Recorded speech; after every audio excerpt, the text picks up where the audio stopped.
That's Jake and his team. So Jake is a financial advisor, tax strategist, and helps people not only keep more of their money but also grow their money, which is part of why he travels around the world. But on the first thing, that coach of coaches, that's my introduction to Jake, right? I was part of a program that he was a part of, and I got to see him and interact with him when he was teaching people like me, tax practitioners, on how to be more strategic in our business and helping our clients be more proactive.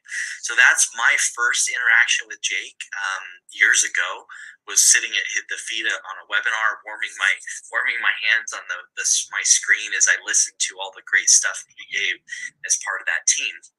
And so, like I said, he's also a financial advisor, has extensive experience. He's a military veteran down there at the bottom. And I want to call out the poor man has served 4 years as a elected official. So, he has a wide breadth of knowledge and world experience, which he brings to the table to serve his clients. So, with that, I'm going to turn it over to Jake. But real quick before we do, so to book a call or to book an appointment with us on the QR, there's that QR code on the screen because the chat's disabled. Let me see if I can actually put into the chat the link. There we go. I'm going to put into the chat the link, even though it's disabled and nobody can type in. I did put the link there. And if you have any questions during this, if the chat is disabled, feel free to use the Q&A section on this. But I put the link for that QR code into the chat. And if that's disabled or you're not able to see that, we will share that link here at the end. So stick around and we will make sure that you have that link. But the other thing you can do is take a screenshot if you're dialing in from your phone. Take a screenshot and save that link, maybe email it. I've done that where I email it to myself and then scan it later. So I see the chat link is there that one person can see that. Perfect.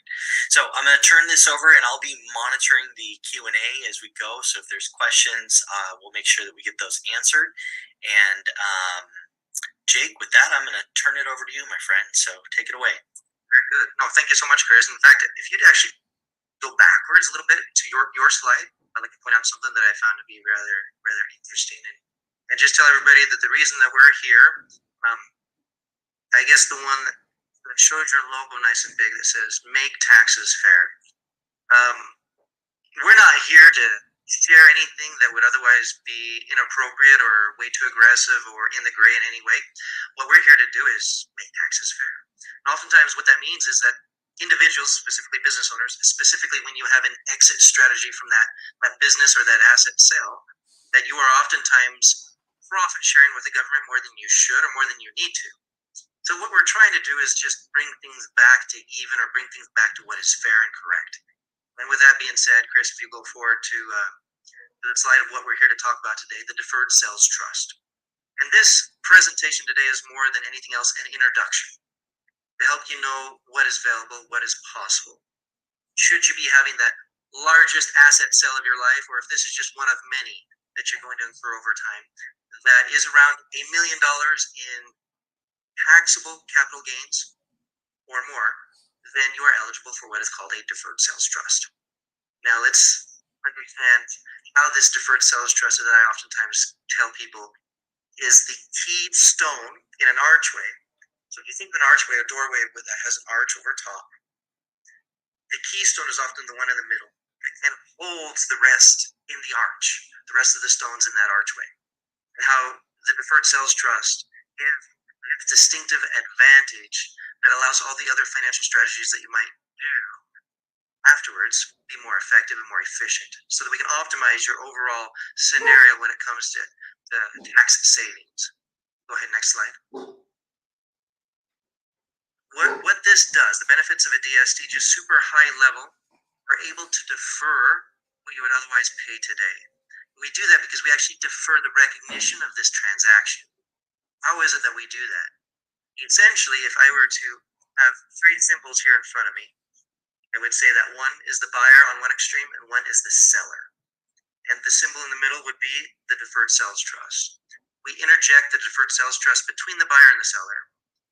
The deferred sales trust receives the asset from the seller, and it is the deferred sales trust that actually has the recognizable transaction for the seller, because it is the deferred sales trust that sells to the buyer. The buyer doesn't pay to the original owner the proceeds. The buyer pays to the deferred sales trust. Because we have put the trust in between the buyer and the seller, we have effectively kept the original owner from having constructive receipt of the proceeds of the transaction. And because of that, we have deferred not only the gains to the future, but we have deferred the transaction in its entirety to the future. This allows individuals who might be budgeting right now to have so much of this piece of the pie or so much of their asset going to the government. This allows them to reinvest with the gross proceeds minus attorney fees rather than minus taxes. And so they end up with a much bigger piece of the pie at the end of the day that they can then reinvest with. And that allows for greater diversification of what was perhaps, for some individuals, all their eggs in one basket. I say that because we might be talking right now, Chris, to a lot of individuals who have been reinvesting in themselves all their life. It might be that roofing business, it might be the chiropractor business, it might be that manufacturing business, and they themselves perhaps haven't even saved money for retirement, haven't saved money for a lot of other things. Everybody's circumstance is different. If it's resonating with you, that means I'm touching on a common point. And oftentimes that means that in reinvesting in yourself and your business, you have all of your eggs in one basket. And now it's time to diversify. The deferred sales trust is an optimal vehicle for that because it allows people to essentially, without losing a lot of their assets early on to taxes, they're able to defer the recognition of this otherwise taxable transaction today. They're able to defer that forward so that they can reinvest and diversify their underlying assets. Case in point, let me tell a story, Chris. We had an individual that in Palo Alto, here in California, owned a personal residence. A personal residence, or something that you've lived in, is not eligible for a 1031 exchange. He was looking for another alternative, something that he could do, because he had a huge business opportunity glaring at him in the face, that if he could only get more cash out of the sale of his home, he would be able to take advantage of this really amazing and this really wonderful business opportunity. Also, with the 1031 exchange, he'd have to roll everything over into another property. That wasn't the business opportunity. So what he needed was liquidity. He also needed the ability to reinvest. And that is the heart of what a deferred sales trust allows you to do. Again, he, after presenting the deferred sales trust and all that it could do and spending about 2 months educating the guy who was also an attorney, just full of questions, and that's great. We're happy to answer all of his questions. He was able to essentially have the deferred sales trust sell the home. Proceeds from the buyer went into the deferred sales trust. He then was able to use the deferred sales trust, which had its own tax ID number, it's his own entity, to do a joint venture. The deferred sales trust was like the passive partner in this joint venture that put the money down, and they were able to do this business venture that he was hoping to do afterwards. In another scenario, Chris had an individual that owned 3 dental practices in Florida. These 3 dental practices, it was time to cash out and 1, invest in real estate. 2, the individual, this was back when crypto was, Bitcoin specifically, was going up and up and up. He was able to cash out of his dental practices, all of his eggs in one basket, so to speak, and reinvest in the stock market, reinvest in crypto, reinvest in the real estate market, like directly into real estate properties. And he was able to properly diversify his portfolio while at the same time having plenty of cash from the side in his deferred sales trust that he started doing type of bird money or angel loans to other businesses that might over time do really, really well. And for him, that diversification met with his goals and his objectives and his time horizon. The younger individual, the younger dentist, didn't really have to retire, but he was just ready to change his career. And part of that was he needed an exit strategy. He had to sell out of what he currently had so he'd have time to figure out life. And we were able to enable him to do that with a deferred sales trust. And that's super powerful. If I can point out, because you mentioned a couple of different cases there where somebody wanted to cash out of their asset, in this case, a house, to invest in a business, but the options of a 1031 exchange, which some people may be familiar with, that wasn't available. So the deferred sales trust allowed him to cash out and use that equity without the tax bite to recreate a paycheck, right? To ultimately invest in a business opportunity to create cash flow, which is powerful. And then in the case where you said it was a younger dentist, right? It was somebody that was a little bit younger. But if there's a business owner who maybe is, because I helped somebody with a deferred sales trust. He was an older dentist, coincidentally, and he was done. He's like, I'm tired of looking into people's mouths. I don't want to do this anymore. But the challenge when you cash out on a business, when you sell a business, is, well, if you're not working, you're not making money. So you have to have those assets from the gain on that sale put into something to recreate that cash flow or that paycheck, right? Absolutely. Well, and he was quite my client was quite the entrepreneurial client, and that's why he had 3 clinics. Things were going really well. He then, earlier on, I want to say that he was 48, so that's pretty young to be cashing out and having an exit strategy. But mostly, he was wanting a life change and a lifestyle change. He didn't want to have to show up to a clinic every single day. He didn't want to have to work weekends. He didn't want to have, as an entrepreneur, he was making sacrifices that kind of wore him down. And just to go into depth a little bit more, some of the things that he wanted to do was replace some of his income. And we were able to do that with just part of the portfolio. We purchased some leveraged multifamily homes, multifamily apartments, and the rental income from those apartments alone replaced his income, at least what he was paying himself from his businesses. And that was super powerful for him. He was able to, if we take his clinics together as an asset, take the value of just a piece or maybe a third of that asset, maybe about a third, so to speak, and then invest that in leveraged real estate, he was able to optimize his cash flow. A lot of his cash flow, which was then being, because it was a leveraged piece of real estate, he took 30% of the asset here and then purchased an asset that was worth more than his clinics altogether because of leverage. And then the cash flow he was able to offset because of depreciation and cost segregation studies. And so he was able to, one, match his income, two, increase the amount or the percentage of that cash flow he was able to actually utilize because he was able to decrease taxes on that cash flow, right? Which was pretty powerful.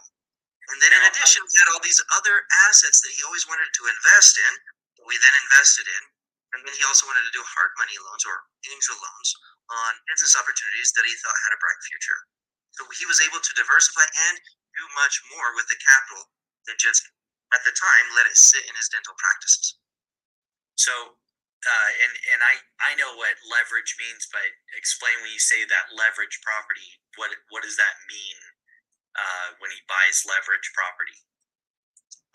So if 30% of his clinics was, let's say, $2 million, he was able to take $2 million and he was able to 4 times that in the dollar amount of property that he was able to buy. He was able to get 75% loan to value, which means that he, with $2 million, purchased $8 million worth of real estate. Right. Now, with an $8 million worth of real estate, the cash flow from that ended up being more significant than his take home from the dental practice. Right. Okay.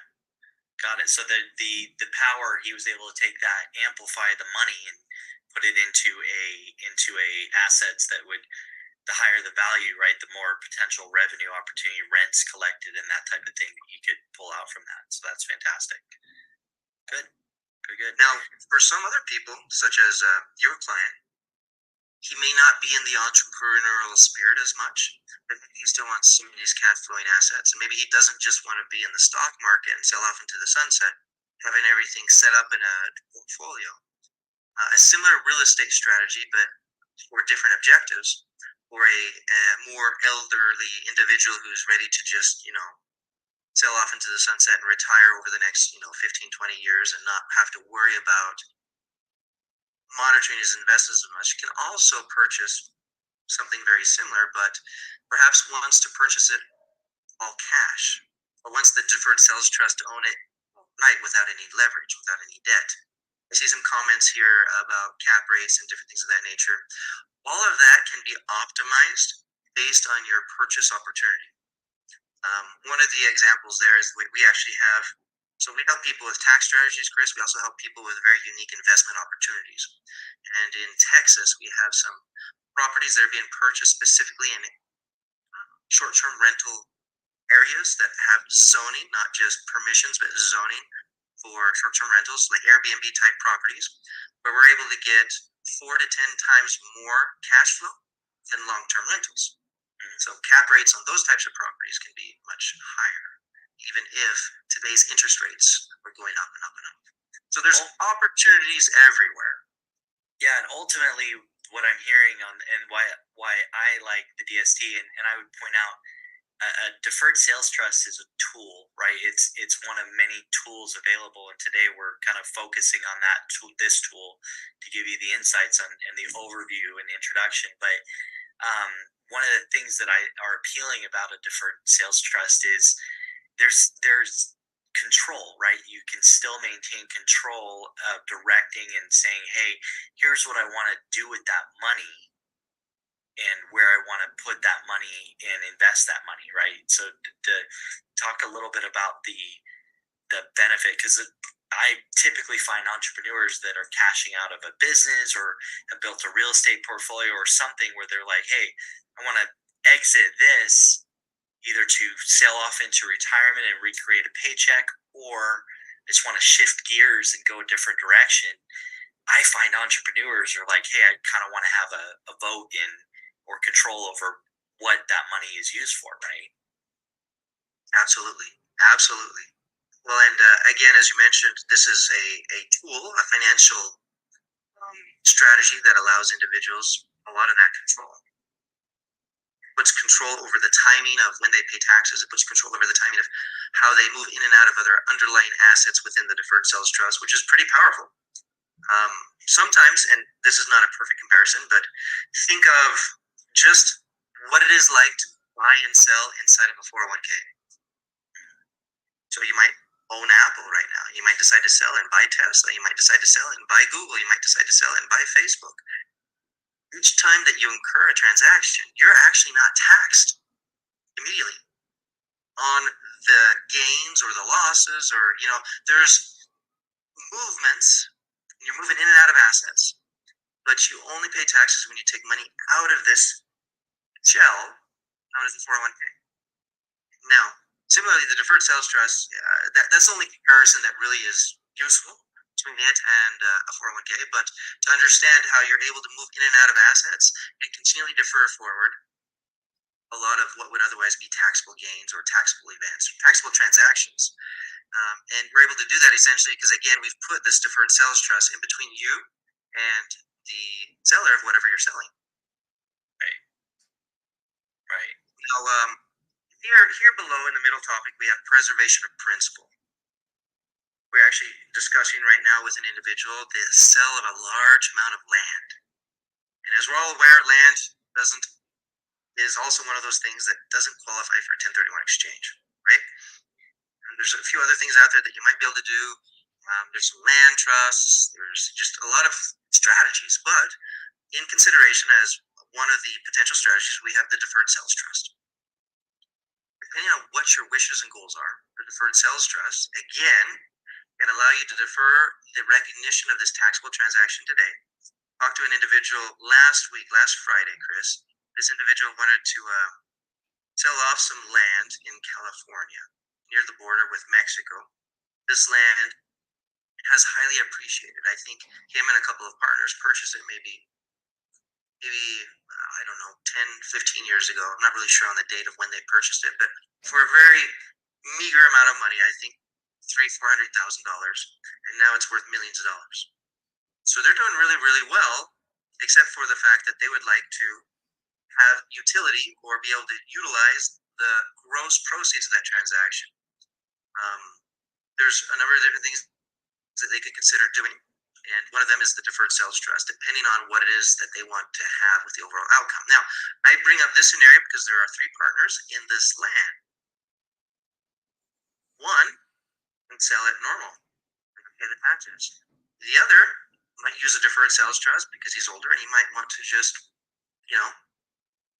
spend it over his life, or he might want to just preserve what's there and utilize it as part of a legacy tool that his children can assume. And the third is a little bit more entrepreneurial, and he might want to utilize it in a joint venture to go build some buildings.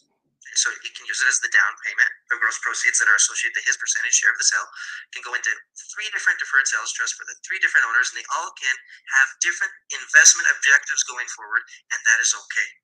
And that is the point I wanted to make in that story or that scenario, is the fact that when you have multiple partners, in fact, an even better story, a building in New York, clients that were not happy with each other. They were partners. They've been partners for 20 years, and they were having an out. And so they were looking at this as the way to properly sell their building, and each would receive roughly $20 million. One partner thought that this was the most amazing thing ever. The other partner decided not to do it simply because one partner was going to do it. It's okay. The other partner decided to pay the taxes and just move on with it cash free and clear. And that's okay. That could be that can match up with their goal and their objective. I want to say that his goal and objective was a little bit more fight driven and not so much tax conscious. But the other partner was able to take his $20 million into the deferred sales trust and effectively defer those taxes he would have otherwise had to pay and roll it into other assets moving forward. Right. Preservation of capital, Chris. Let me talk about some of the mechanics of the deferred sales trust, just to nail the head of just to really hammer in the point. First and foremost, we are preserving the capital that you have in the asset, even though we're changing the asset.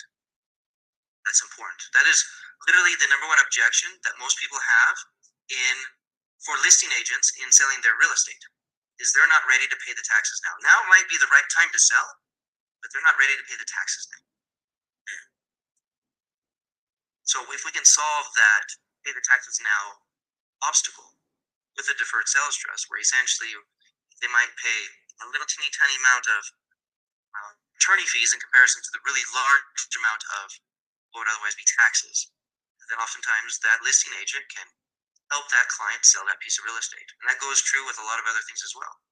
We are able to preserve your capital with the initial transaction. Now, moving into the transaction, effectively, we have an exchange before the sale so that we can move the asset into the trust without transfer taxes, without all these other things that are sometimes applicable in the state of California or Connecticut and others. We essentially have a promissory note. We exchange with the asset. Let's say it's a house. We put the house into the trust. The trust issues a promissory note to the individual that originally owned the house. That homeowner now became a lien holder or a creditor with creditor rights, which means that the creditor rights over the corpus of the trust, over the assets of the trust, whatever the assets do inside of the trust, and there's a third party unrelated trustee, right, that manages the assets of the trust. The creditor has to sign off on any decisions that the trustee makes. I like to say it that way because, Chris, when I say the trustee makes these decisions, that's helpful before the IRS in the sense that this is truly a fiduciary of the trust doing what's in the best interest of the trust and the trust assets. But the creditor of those assets, of course, has to sign off and be willing to opinion on any and all movements inside of the trust. That is very helpful. How does this work for estate planning and preservation of capital? If the individual not have a lot of income needs currently, they can make the minimum payments on that promissory note. They don't have to pay out any of the principal right now. It is advisable that sometime over the next 10 years that they pay out some of the principal to show the IRS that, hey, we do plan to make payments, and pay some taxes on this money that's being deferred. But you can effectively utilize this as a legacy tool, preserve the bulk majority of the capital that is there, reinvest it in such a way that it actually grows.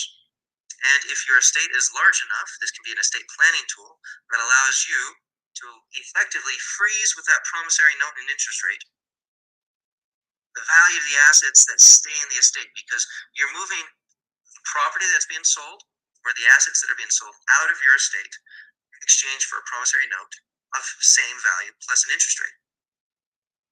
And that's where it stays. Should the assets in the deferred sales trust grow more aggressively than that nominal interest rate that is associated with your promissory note, we have effectively accomplished an estate planning goal of freezing today what is in your estate, moving assets out, reinvesting them in such a way that they can grow further. Your children, your legacy, can be recipients of those promissory notes that have a certain value attached to them. Keep this in mind. Regardless of whatever the value of the promissory note is, you are the creditor against all of the assets inside of the trust, of which you can continually buy and sell. And if there are businesses inside of those, a lot of different things that can happen. You can employ people inside of those businesses that, of course, based on the needs of the business, could be individuals based on your expertise, your family's expertise, your children's expertise, that could benefit your legacy in other ways. Right. So all of this, of course, has to be done correctly, and that's why there's a team of individuals that come to the table to help people, Chris, make sure that they stay within the guardrails of what is appropriate, what is legal, and of course, what can be optimal based on their goals and objectives and current tax situation outside of the deferred sales trust. So that again, this is one out of many tax tools, financial tools, that helps them accomplish their goals. Right. And I want to chime in on that. That what I really love and appreciate about working with folks like you and your team, Jake, is um, we are united where we look and examine and figure out, okay, what is the person's desired outcome? What are their pain points? What are their goals? And we recognize that there is no one size fits all when it comes to tax strategy in the tax code. Everybody's situation and circumstances and desired goals. What are the headaches that they want to deal with or not deal with? Like the gentleman who's the younger dentist, he versus the older dentist, right? The younger dentist is like, hey, I'm young enough, I want to be entrepreneurial. The older dentist is like, I'm kind of done. I just want to sit on the beach and hang out and do my thing. So, the goals of those two individuals are very different. They both decided on the deferred sales trust as a tool, but one of them, the older dentist, he didn't utilize all of the proceeds. He didn't put all of his gain into the deferred sales trust. He actually kept a portion of it out and did other things, right? So that there's flexibility and understanding that there is no one size fits all, that multiple tax strategies can be employed depending on that person's circumstances and goals. So I think that's important to point out. Very good, and I appreciate that. Absolutely. As far as asset protection and estate planning, those two kind of go hand in hand, but there's the typical asset protection methods that can be utilized with the deferred sales trust. Oftentimes, we're doing a joint venture with the deferred sales trust and the individual, which means that there's another entity, typically an LLC or something else that's set up. If we're doing real estate syndications or whatever, that's a typical and common method.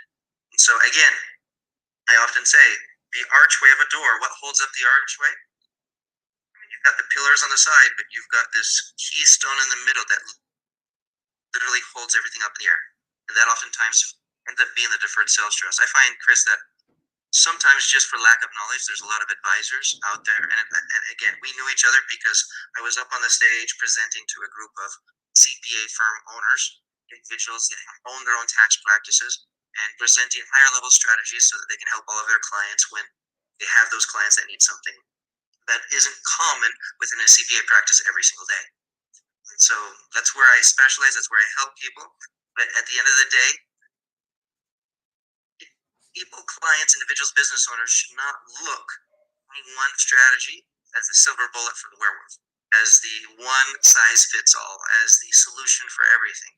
But they should look to see how these financial solutions or these wealth management strategies integrate with what they're currently doing, or can integrate with a much bigger plan Simply put, typically there's income that's coming out of a deferred sales trust. What we're able to do is mitigate what would otherwise be a fully taxable transaction now, and we can spread it out throughout the years, or we can preserve the capital and hand it off to the legacy, or there's a lot of things that we can do with it. But meanwhile, if there's money coming out, we still have to implement a lot of those typical and common tax strategies that they should be not forgetting about on a day-to-day basis, as well as those legal mitigating or risk mitigating strategies such as entity structuring, such as family and estate planning, your own trust.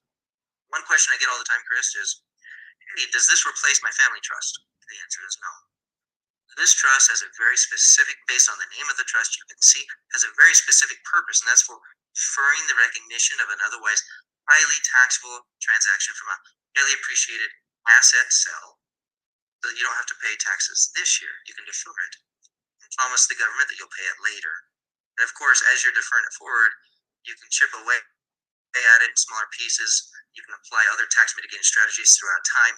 And at the end of the day, the total dollar amount of taxes that you end up paying often and should be much less, which is why we say, you know, keep an eye on how much you're profit sharing with the government.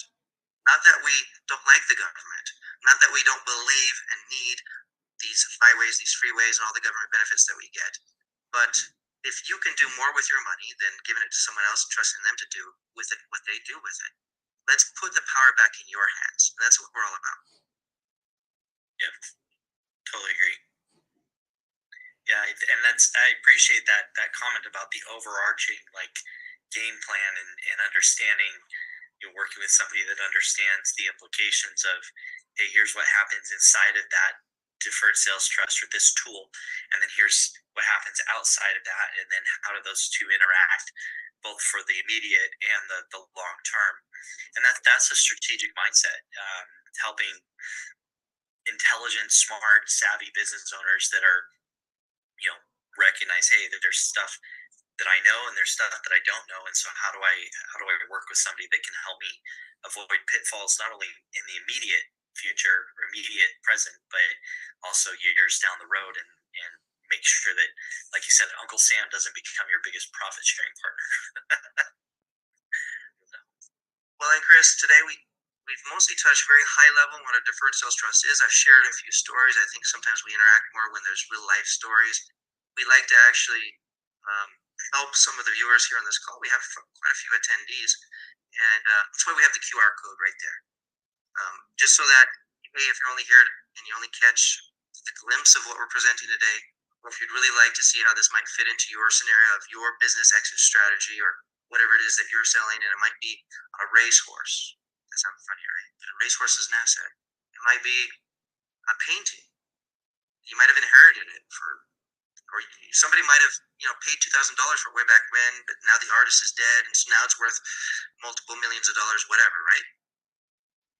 It might be that you've built a business from scratch, or a medical practice. It might be that you have a lot of crypto. It might be that you got into the mining space, and now that you've got all this crypto, regardless of it going up and down, it's highly appreciated based on the cost to generate it. There's a lot of our clients that are having an exit from these assets in an optimal and more efficient way with what's known as a deferred sales trust. And so to know if you're eligible for it, thank you, Chris, there's some qualifying criteria. Again, these are not hard and fast rules, but a no-brainer, like a rule of thumb, is if it has appreciated over $1 million, that would be taxable as capital gains. Now, sometimes, like developers who are parceling out lots or building properties and selling them off one by one, or auto dealers that have what's called inventory, and those lots with the developer also inventory. Selling inventory that might be considered ordinary income, right? There might also be a deferred sales trust solution for you, regardless if you're a developer and it's subject to ordinary income rates, or if you're selling a highly appreciated asset, subject to long-term capital gains rates. Those taxes, if utilized correctly with a deferred sales trust, can be deferred. And again, if your transaction, let's say, is your land you're selling is worth $800,000, and you purchased it for $200,000, that means what's subject to capital gains is $600,000. That's not quite the $1 million mark. What that means is it will require more work with you and your accountant and us and our team to evaluate the actual tax savings in utilizing a deferred sales trust. So you can look at the net number and see if the deferred sales trust is right for you.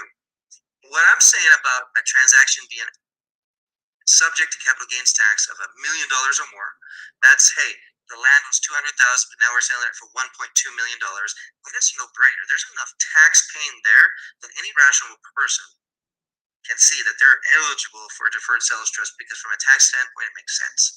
Then at that point, you just have to see if you're okay working with a trustee for the life of the trust, a third party, unrelated individual that is a fiduciary for the assets of the trust.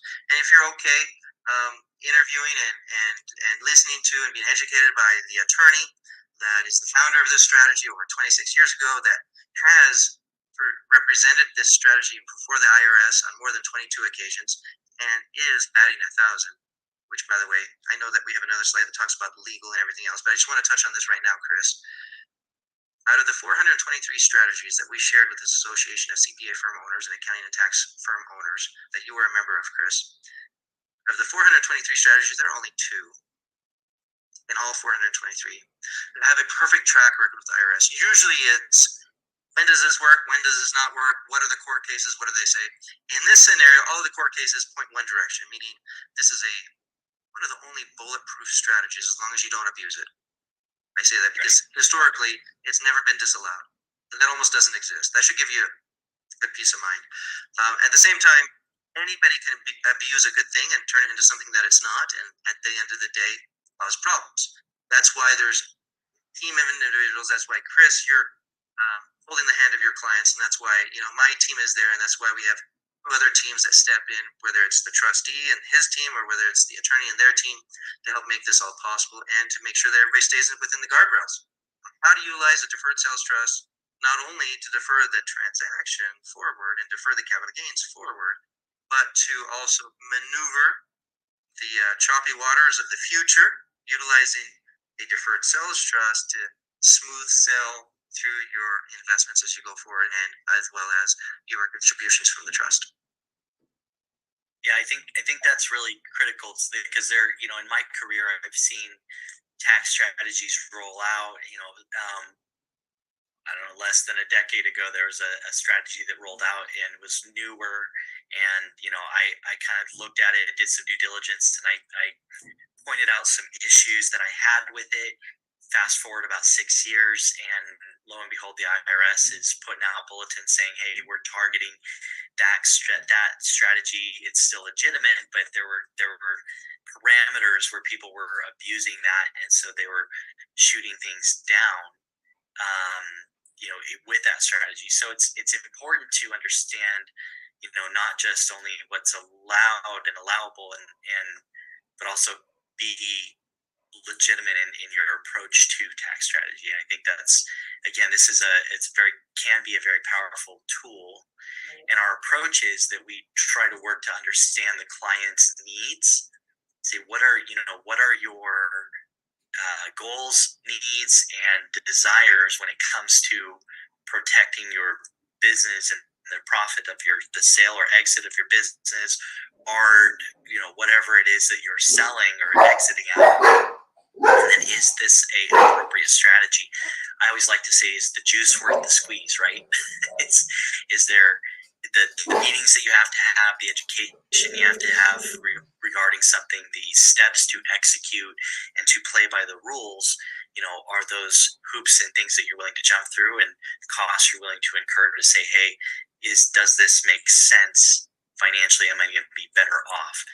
And the answer could be no, that this could not be a good strategy, and the answer could be yes, this could be a good strategy. No, there is no one size fits all, but again, today the intent is to open your eyes and say, hey, this isn't a viable option that's out there, right? Exactly. Well, and just to finish up go ahead. Oh, real quick, wanted to call out that the chat is now working, and thank you, Micah, for dropping that chat. So in the chat, there is, if the QR code is there, but also the direct link. We do understand that there is a typo in that link. It should be appointment. There's a T missing, but we are accountants, not English majors, so forgive us on the spelling of that. We'll work to correct that. But there is if you're taking a screenshot, recognize if you're typing that directly into the URL, there is a typo on that, and we will work to correct that. So go ahead, Jake. Sorry, I didn't mean to derail that thought. No problem at all. Just mechanically from start to finish, usually a CPA or somebody refers their client to us. We review their scenario. We kind of look at what they have going on. If it's a piece of real estate, they usually have a Rep C or real estate purchase contract, right? We oftentimes like to get in front of the deal within so much time. When it doesn't work is when the client's already sold something and they try to do something retroactive. We don't do anything retroactive with the deferred sales trust. This is not a tool that works with. This is not like a late election. This is not like some of the other things that you can do after the fact. This has to be done and set up before. So essentially, it's good to start working with this at least 2 weeks before, if not 2-3 months before a transaction. If you come to us the day before, it's too late. Essentially, what we need to do is, one, educate, two, get all the important consultants that you might have. That could be your accountant, your attorney, your financial advisor. That could be your mother. That could be Uncle Tom. That could be your spouse. Okay? Whoever it is, we want to educate everybody all at the same time so that everybody can voice their opinion. Everybody can essentially, get on the same page. That way, we're making the best use of our time in helping you. Secondly, there might be some language that needs to be added to your Rep C or to your letter of intent or to the purchase agreement that the seller has with you. And that language, essentially all it does is it means that, hey, when it comes time to sell, we don't have to, but we reserve the right or the option to utilize a deferred sales trust to sell this asset. It's like that simple, but it's like a little paragraph, 2 or 3 lines that needs to be added to the agreement so that officially you have the choice up until the 11th hour of signing that literally you can sell it normally and pay the taxes or utilize some other strategy, or that you have the option to sell it utilizing a deferred sales trust that must be set up before the fact and everything else. But as I mentioned, all of this by the attorneys. So, I might charge a consulting fee, but the trustee and the attorney, they don't charge anything, Chris. They don't charge anything until the deferred sales trust receives the proceeds. So their work, setting up the trust, consulting, meeting with everybody that has to be met with as many times as necessary before the transaction, all of that is done on a conditional basis, meaning there are no fees from them until funds hit the deferred sales trust, at which point they receive their fees. And so that's important for people. Yep, I agree. And to clarify too, there's the initial consultation, our initial screening process of when we talk to you to say, how can we serve you, and is this the right path for us to serve you on? That initial conversation, there's also no cost as well. So it's the only thing you have to lose is tax dollars, right? By not connecting with somebody from our team, because if this is not the right fit for you, it might be not now, but down the line, and there might be other things that I would like to call out. Hey, there could be other things that we can help you with immediately, and then keeping this in that background for year, 2 year, 3 years down the road. There's never a wrong time to talk about how to legitimately pay less to the government. Yeah, that's right. And again, seeing if you're eligible, seeing if this works for you, having a no obligation consultation with a member of our team, Chris. We've got Tyler, we've got Micah, we've got lots of other people taking these appointments, taking these phone calls, and they make sure that everything qualifies. Then you and I jump on the call and we help them navigate through their specific scenario and circumstance. What does make most sense with a deferred sales trust in regards to their life circumstance, their life scenario. Right. We're coming close on time, so I wanted to kind of, as the gatekeeper of the time, want to keep it moving on. This has been phenomenal. We've had some great questions in the chat and the Q&A. other tax strategies. So again, deferred sales trusts, and we've hit up on this a little bit, but so maybe I'll recap. The deferred sales trusts can be utilized in conjunction with other tax strategies. So there's, whether it's the right fit, whether it's the right circumstance for you, that's something that, there is no one size fits all. It is a very powerful tool. And I, like Jake said, it's batting average of 1,000. It's never been struck down, and it has a very good track record. In part, I believe that's because the people that run these things and do these things do a good job at doing the due diligence with people to help them. So the gatekeepers of the strategies are working very hard to help people legitimately, do those things.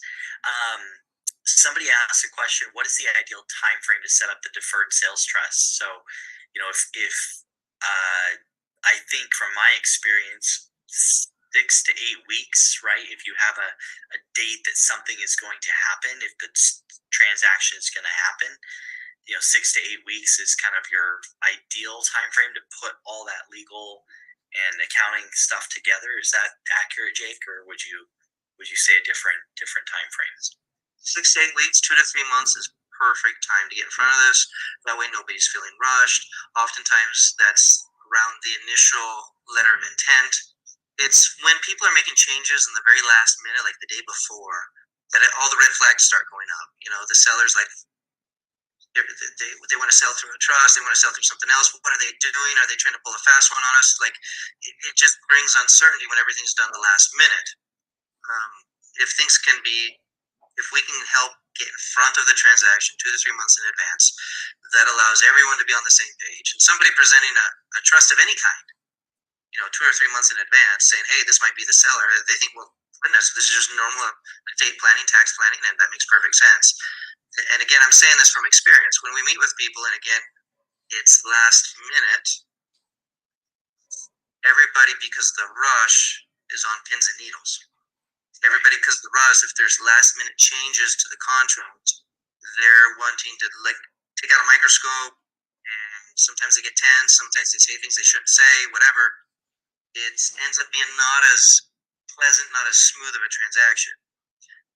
But with time ahead of the transaction, that's when we have the smoothest sailing with the buyer and all of their people, their attorneys, everybody else. They don't have any questions. If they want to look into the deferred sales trust, we'll let them look into it. We'll bring them into the table. We'll have them sign an NDA, whatever. So we'll peel back or pull back the hood and show them the motor and let them see all the moving parts and pieces, right? If there's not time to do that, then it's not as smooth of a process. Maybe people aren't always as interested to know what all the nuts and bolts look like, Chris, but I like it when people are informed. I like them to make conscious, deliberate decisions, and I like them to know why this is really such a great thing. Yeah, I like to pick a key word to focus on every year. And this year, my keyword is actually focus. But one year, my keyword that I really focused on was intentional. To be intentional, and that really it put me in a mindset that whole year to really say, let's be. You want to move forward. You want to take action. You don't want to get stuck in analysis paralysis. At the same time, you also want to be intentional in how you approach things and make sure that you have the details and the information you need to make an informed decision. So there's a lot to be. I appreciate that comment that you want to make sure that people are aware and say, hey, there's pros and cons, and do we understand those?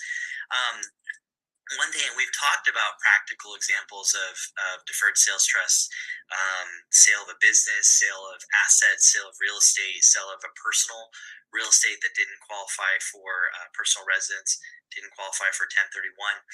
So the money goes into that DST, and that's shielded like the 401k, right? You can invest and do stuff. But when it comes to pulling the money out, what kind of control does somebody have over that on when they do pull money out and receive that? Because you can't feed your family, or you can't go on a pay for a cruise, out of the DST. You have to pull the money out and cash that out to money at some point. So can we address that real quick? Absolutely. And in fact, I have a client that back in the day put $50,000 into this really new, wild and crazy thing called Bitcoin. And 14 years ago, invested $50,000. That $50,000 went up to 60 million, and then when it dropped down to about 50 million, she took out a good chunk of it. With a deferred sales trust. She was able to sell that with a deferred sales trust. We opened up a Kraken account in the name of the trust, transferred coins over, sold them. She was able to diversify what she had as far as holdings. She was able to help a friend of hers with a business venture for an educational application in the country of India, while at the same time she has a diversified portfolio in the stock market that she's able to take income out every month. So she lives on about 15,000 of income every month because that's comfortable for what she needs, where she lives, and that meets all of her obligations on a day-to-day basis. And we have that programmed. We're in the deferred sales trust. So much money's coming out so that she can live on that. And then, of course, there's additional tax planning that can happen at that point, because there's the tax planning for this really big transaction of the sale of a highly appreciated asset, and then there's the distributions. There's an interest rate associated with the deferred sales trust. The interest that is associated with the promissory note, that is ordinary income. Anything that it comes out of principal comes out as capital gains. And so there's additional tax planning that can help mitigate, and Chris, you help a lot of people with this type of tax planning in the sense of, hey, I have 15,000 over 12 months that's coming out. How do I maximize or optimize my tax savings and my tax situation based on that income? And then, of course, she's got the joint venture business with the application. She's got additional income coming from that business. And so there's more that can be done. Again, this being the keystone strategy that helps solve the really big problem, but then there's more that can be done to continue to optimize a client situation. Right. And in our case with the gentleman that we helped with the dentist who sold out, right, he didn't immediately need the funds. He didn't immediately need funds out of the deferred sales trust. So he deferred. He had the option. He said, well, I can kind of live on what I have and not need to pull money in, money out for a couple of years. He had some other assets and other income, but so he planned on in a couple of years starting to distribute money out of the deferred sales trust and to recreate. Again, it's that distribution phase of recreating that paycheck to pay your utility bill, to put gas in your vehicle, to take a vacation, to spoil the grandkids, whatever that looks like. We're coming up on time. I think we've talked about throughout these questions, as you've hit those on the line. Wow, I can't talk today.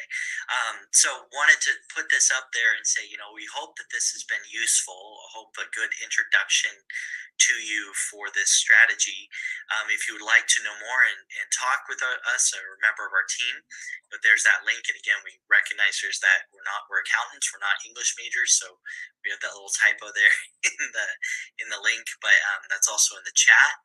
And then book a call or reach out. We're here to serve and see how we can help you legitimately pay less to the government. And like our firm is, taking that make taxes fair solution through the strategic tax solutions. So I think both of our firms' names are aptly named, and appreciate your time today, Jake. And hope if there's any other last minute questions, pop those out. But otherwise, we're going to be respectful of your time and say, we're gonna end it here. As you mentioned earlier, let's be intentional, make conscious, deliberate decisions. Let's be strategic, and let's make taxes fair. So again, I think as any other questions might file in, we'll contact you afterwards. Thank you for your participation today and for being here with us. Chris, thank you for introducing me to your audience and your community, and looking forward to more presentations in the future. Yes, sir. All right, everybody. I always say, if you can't be good, be careful, and thanks for coming today. Thank you. Bye-bye, everyone.